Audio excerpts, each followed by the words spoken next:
All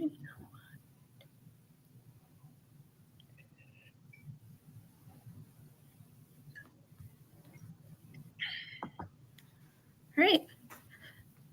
Good afternoon, everyone. My name is Sarah Parker Gray, and I am the Adult Services Librarian at the Fredericksburg branch. And I am subbing for Erin Crichton for Wealth Wednesdays. And we have Lamont Brown here from Alna Wealth Management, and he is going to talk about protecting your wealth and your family's future.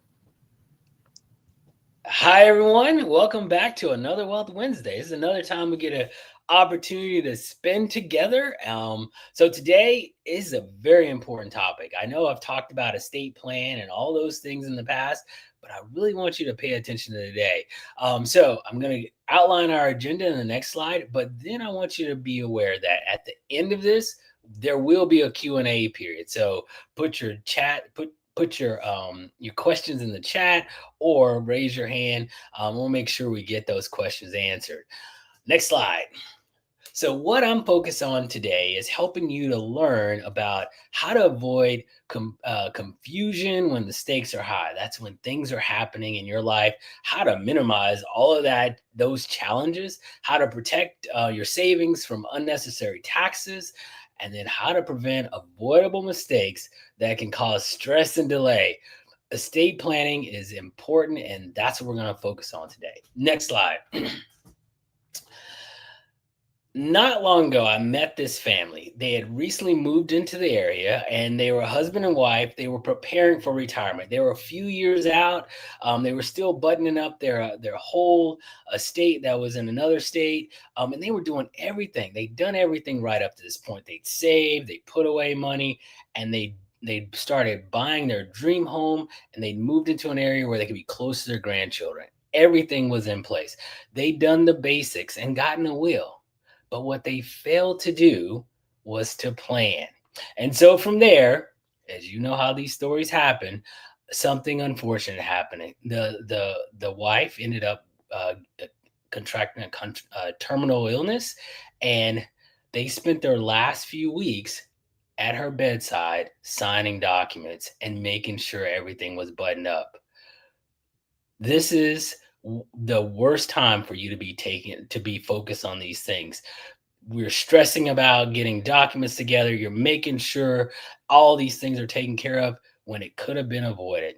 Estate planning isn't just about the documents. They had the will, but it's about the decisions. Next slide, please. My belief is that estate planning is more than just putting a bunch of documents together, making sure it's all done. It's about the planning that goes into it and the ongoing coordination to make sure all of your wishes are held. Next slide, please. Good afternoon, everyone. My name is Lamont Brown. I'm the owner of Alna Wealth Management. In a previous life, I was a United States Marine doing great things for our country. Now I'm a certified financial planner who specializes in helping people to have a tax-smart retirement. And today we're going to be talking about a portion of that tax-smart retirement, which is making sure that you're doing what you can to protect your legacy and protect your wealth from everything that can come at it. Next slide, please. So, what is estate planning really? I know when I say estate plan, the first thing you think and the first thing that comes to your mind is a box of a binder full of documents that are hard to read and that you did 10 years ago when your son was just born or your daughter was just born. Estate planning is much bigger than that. Estate planning is really deciding on who will make choices if you can't. So in the case of that family, they didn't have the power of attorney and all those things in place to make sure that everything was done as according to her wishes, or that someone could step in if something happened or when something happened. So estate planning rule number one is it's deciding who can make choices if you can't. That's medical choices, that's financial choices. Who can make those decisions if you can't? Number two, it's making sure what you own goes to where you want it to go. I know I've heard the stories out there on the internet. I've never seen it in person, but an ex-spouse could be listed somewhere that they probably shouldn't, and they're receiving assets or receiving things that you hadn't planned on them receiving. The estate plan is about that, making the decision and making sure that if you want it to go to someone, it goes to someone. And then finally, the estate plan is about avoiding those delays. I'm going to tell you, it's a long, arduous process, and it can be made longer if you don't plan and if you don't have documents. It's not easy navigating the estate planning, the estate process once something does happen, but you want to make sure you at least give those left behind an opportunity to avoid a lot of those delays by making sure you've done all this pre-planning beforehand. Next, it could potentially help you avoid taxes. There are different ways to consider estate plan and how you do that, what you transfer, when you transfer it. All those things can help you avoid taxes. And most importantly, they're already dealing with the loss of you, or they're already dealing with the challenge of caring for you. It can reduce stress. If your family has to go out and have a court appointed guardian put in place to take care of you, that's not what you want to do. So an estate plan is really helping you decide on who will make choices if you can, making sure everything goes as planned and who or whom gets it that you want to have it, and helping to avoid delays. Now, there are documents out there. I have not mentioned those documents or kind of alluded to them, but there's a couple documents you want to be aware of. There's what we call the medical power of attorney. That's one that can decide who delivers medical advice or who can make decisions about your medical care if something were to happen to you. Then there's the financial power of attorney. It helps to determine who is going to be able to step in and write checks on your account or do whatever needs to be done with your finances, sell a home if that's what needs to be done. And then finally, there's making sure what you own goes to place. There's your wills and trusts and all these other things. All of these documents are important, and you want to make sure you have them in place, but you got to add the plan. You got to add the rest of it to it. So building a document on whatever and putting it together and putting it in a binder and never looking at it and never dotting your I's and crossing your T's is not that impactful. And it's probably not the best way to go about it. It's better to have documents than not have documents. But if they're not coordinated, you've just done a lot of work that probably won't get the final result you were looking for. So estate planning is simple. Three things: deciding on who gets it when something happens, deciding on who can make choices about your financial future or your medical future, and helping to avoid delays and taxes and stress on your family. Next slide. All right. So today we're going to talk about 3 shifts that I'm recommending you make as you start to put together your plan.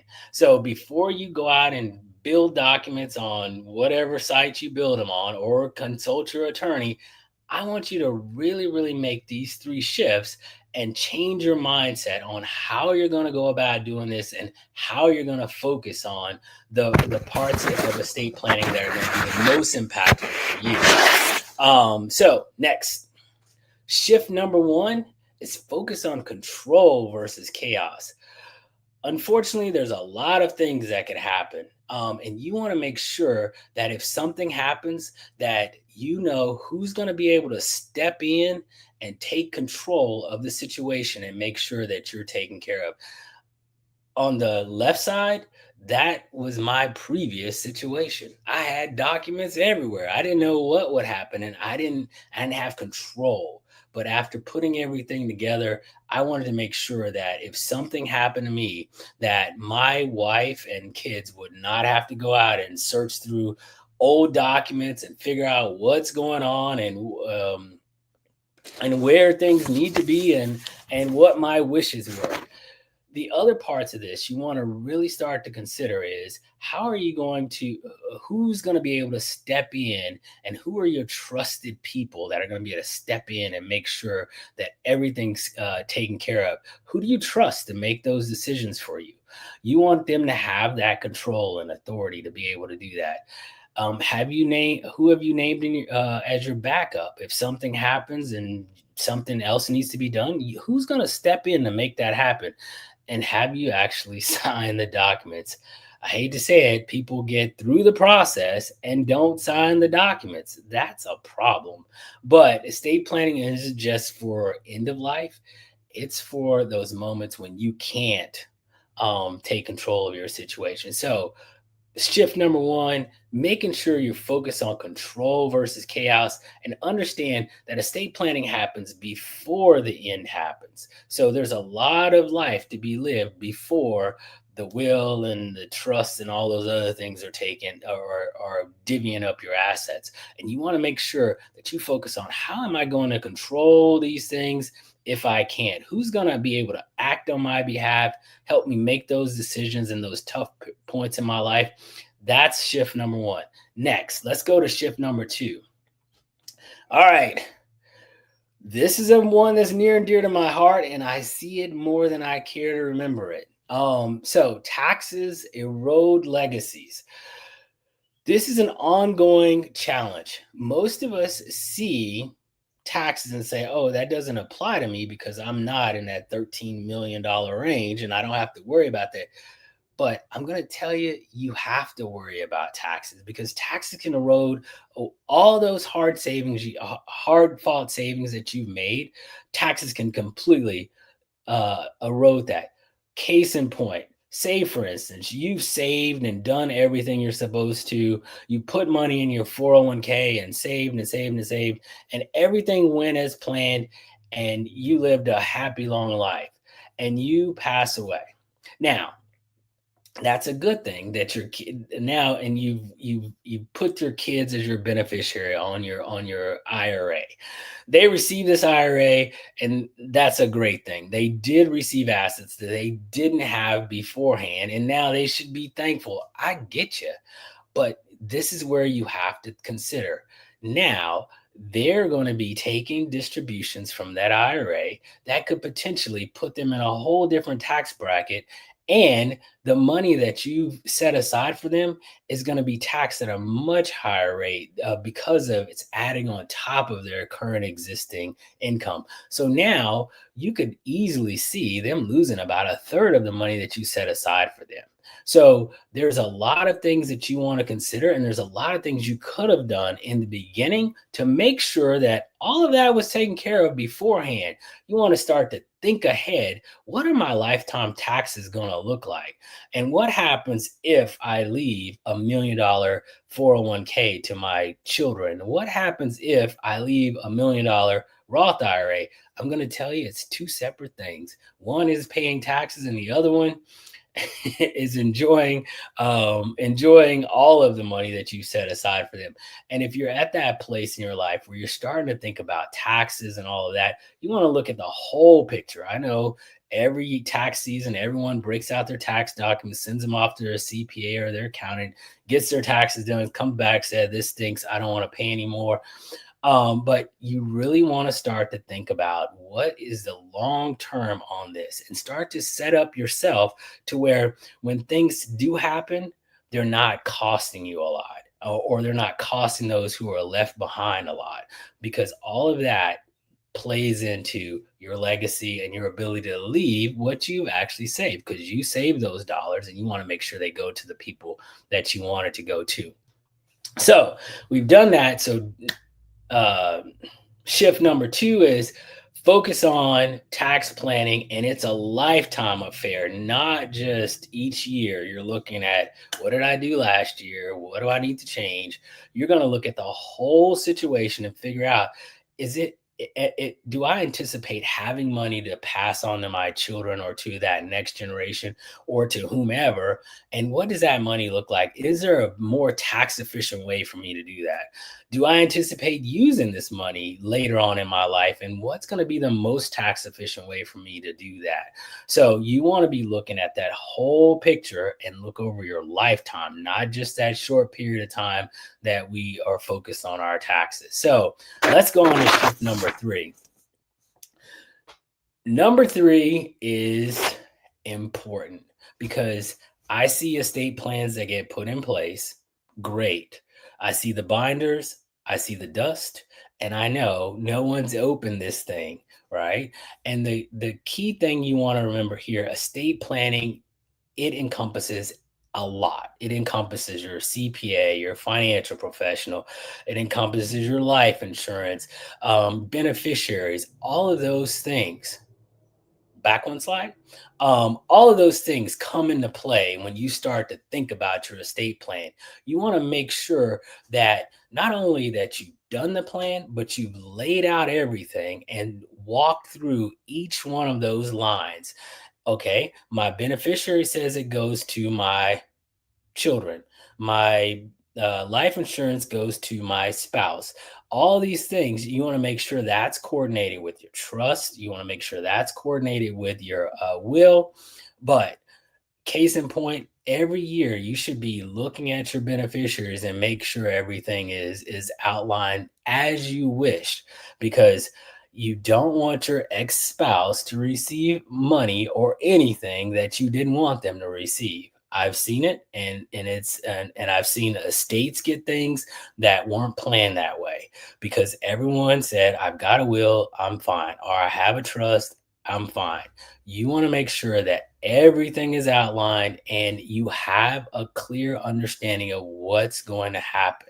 Now, we've gone through the 3 shifts. The first shift is making sure you focus on control versus chaos. That's understanding what happens if something happens to you and you can't act on your own and someone needs to step in. I like to call that the life part of estate planning because that is the part that you have to be living to be going through that, right? So you want to make sure you're making sure you're focused on control versus chaos. Number 2 is you want to make sure you're reducing taxes, not just in this annual, bite-sized chunk. You want to look at your whole lifetime of taxes and say, what's going to happen if my kids get this money? How much taxes are going to pay? Are they going to receive a tax friendly way? And is there a way for me to pay some of those taxes now so that later on they don't have to pay those taxes? And then finally, you want to be thinking about how am I going to coordinate all this and pulling everything together to figure out where it's going and are all these documents talking the same language? I hate to say it, but a lot of people will get their estate plan done 15 years ago, change their beneficiaries on their accounts, change their beneficiaries on their life insurance. All these things happen and they don't happen at the same time, and they will have different names and information on there. And you want to make sure you're coordinating all of that so that they all speak in the same language. So next, let's talk about some actions you can take now. I know I don't want to leave you with, hey, all these problems, these are the shifts you need to make. But number 1, review your core documents. If you have a will, power of attorney, medical directive, trust, review it. But review it with a fine-tooth comb and make sure all the names are people you want to be included. Making sure that everything is talking the same language. A couple of places where I see people lose sight of what's going on is with their retirement accounts. You started a job 40 years ago, you left a job 39 years ago, and now that 401k is still sitting there. Well, the people that were in your life 40 years ago may have changed. You need to go get the documents and review your beneficiaries to make sure that it's as you want it to be and it is consistent with your estate plan. So number 2 is consolidate and coordinate. This is reducing the number of relationships. So if you got 5 checking accounts and 4 IRAs and 3 of these and 2 of those, you want to consolidate and make things easier for you to manage as you age, because making decisions about stuff that you can see is a lot easier than making decisions about stuff you can't see. It also makes it a lot easier for it to efficiently transfer when you have one person to call or 2 people to call versus having 6 people to call. And all of these organizations that are out there that deal with these assets, a lot of them have different processes, and the processes aren't consistent. One may require death certificate. The other one may say, okay, we're fine, we understand. So you want to make sure that all of that is taken care of. So you want to consolidate and coordinate as much as you can. Now, for some, that may be reasonable. For others, that may be unreasonable. But you want to minimize the number of relationships so that it's easier for those left behind to find everything, and, if need be, to access things to take care of you. So, number 3 is identify your trusted decision makers. I don't know how many times I've seen this, but I do see this quite often. It's someone, and that person is not in the area. So you want to make sure that you're considering, what is their proximity? Will they be here if something happens? If you have a medical emergency, the last thing you want to do is be calling California to find out what decisions need to be made, right? You want to start this process early and understand who's going to be making what decisions, and are they capable of making those decisions. You don't want to just put anyone there, because they could be making life or death decisions for yourself. So you want to know who your trusted decision makers are and identify them and let them know. I've seen this where someone's written, that person didn't know they were written, and something happened. So you want to let them know. Last step is let them know. And then you want to evaluate your tax exposure. What does it look like if I need to cash some money in? Who's paying taxes? You want to look at the long range lifetime tax bill that you can anticipate. This is making sure that if you're leaving money to kids, it's done the most tax efficient. If you're leaving it to a charity, it's done the most tax efficient way. If you want to start to give money to them now, it's done the most tax efficient way possible. There are several options out there to minimize and reduce taxes over life, but you want to be thinking ahead and start to figure out, well, what is going to be my strategy to reduce my tax exposure? Because a couple of those unthought of taxes, like required minimum distribution, that's forcing you to take money out and pay taxes on money that you probably don't need, or you probably don't need, right? So you want to think about that and think about, how are you going to reduce those things and make sure that those taxes are minimized. And this 5th one, have a family conversation. Let everyone know what's going to happen and how it's going to happen and how you want it to happen. I know we're in that generational shift where people in the past, like my parents, didn't want to talk about money and didn't want to talk about those things. But I'm telling you, you have to have these conversations so that you're not wondering whether or not this is going to happen the way you want it to happen. It is actually been said, and everyone knows what to expect. And then finally, get professional guidance.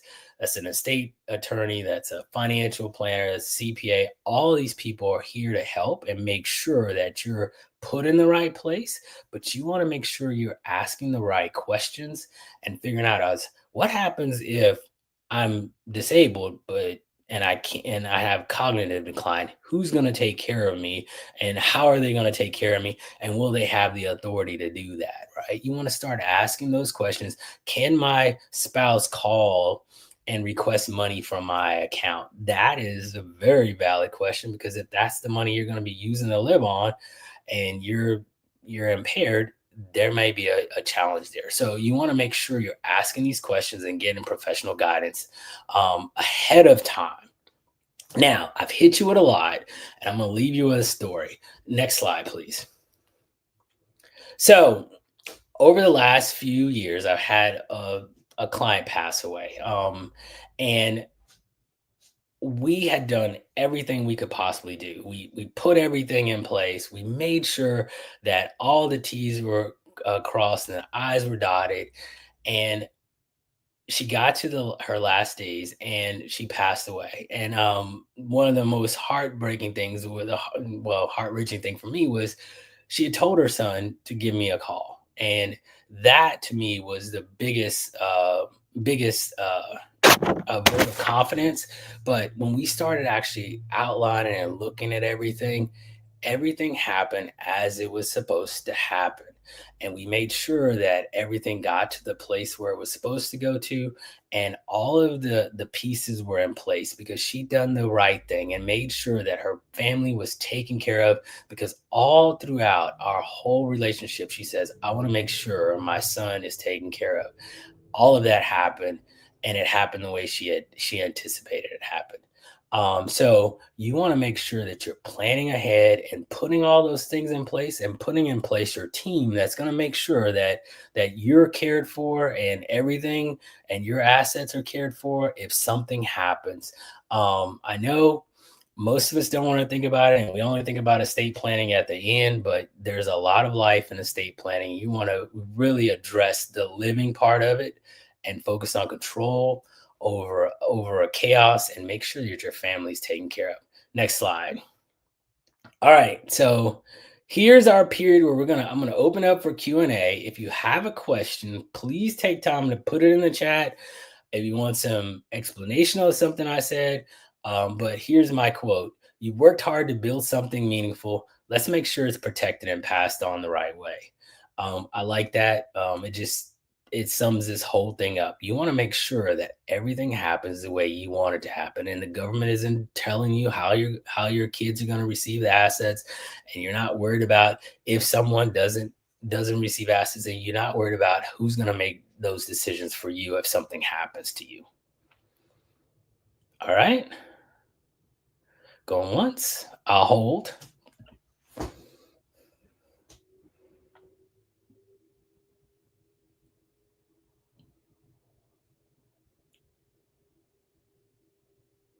Any questions? Sarah, are you seeing any questions come through the chat? I don't see any questions, but thank you for your presentation. That was really helpful. It doesn't, it's helpful for, anybody to start planning. Mhm. If you're younger or if you're older, and I think you're right. Communication is key, and have all your ducks in a row. Yeah, definitely. Yeah. Yeah, it's an important part of this whole process. I see people who don't have documents. I see people who have documents, but I very rarely see people who have documents that have been completely coordinated out, and they know with some certainty what's going to happen, because you just don't know what you don't know. But Mhm. very rarely do people take that extra step to make sure everyone's coordinated and everything is coordinated. Right, exactly. So yeah, I think it's an important topic to talk about. So thank you so much for coming on today and giving your presentation. So sounds Yeah, like I'm looking forward to next month too. I can't remember what topic it is, but we do have one scheduled for next month. So that's what is it? The second Wednesday of the month? I think that's right. So second Wednesday. Yes, I believe so. Yeah, so the second Wednesday of the month, we will do our next Wealth Wednesday. If you have any questions, please don't hesitate. Shoot an email to Sarah, Aaron, or myself, and I will be sure to respond. Yeah. All right. Well, thank you so much for your presentation. And okay, well, you have a good day. Thank you.